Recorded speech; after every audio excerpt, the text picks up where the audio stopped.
The philosophical nature of suffering. Have you ever felt the sharp pain of loss? The gnawing frustration of an unfulfilled dream? The crippling anxiety of an uncertain future? Suffering is an inevitable part of the human experience.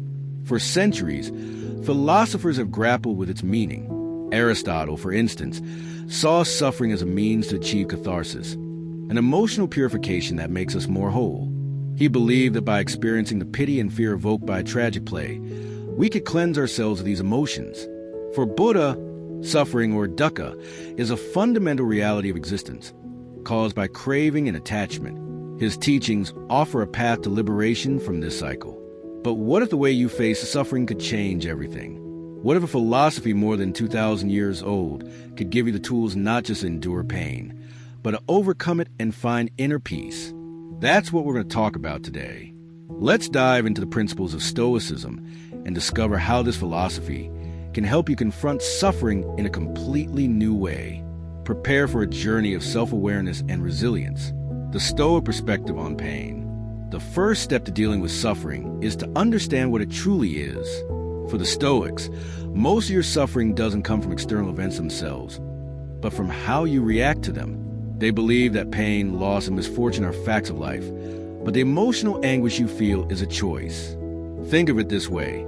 Your car breaks down. That's a fact. But the anger, frustration, and lament you feel are your reactions. The Stoics teach you to focus on what you can control. And what can you control? Your own actions and your thoughts. This isn't about ignoring your feelings. It's about acknowledging them without letting them dictate your state of mind. The heart of Stoicism. The dichotomy of control. This is the core of Stoicism. The dichotomy of control. It's a powerful and liberating concept. There are things that are completely under your control, like your opinions, your judgments, your values, and your actions. And there are things you don't control, like the weather, other people's opinions, the past, and the future. Suffering arises when you try to control the uncontrollable, when you worry about what others think or about events that are beyond your reach. Seneca, one of the great Stoic thinkers, reminds us that we suffer more often in imagination than in reality.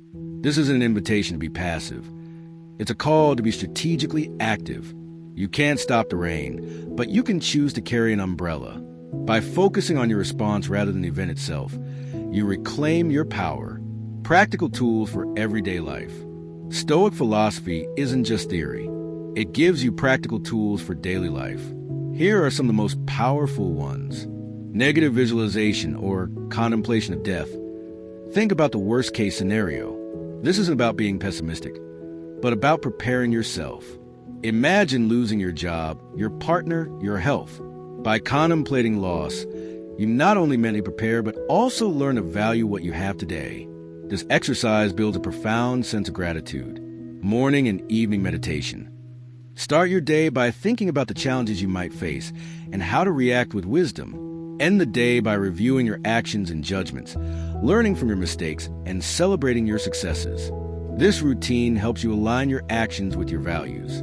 The difference between pain and suffering. Pain is inevitable.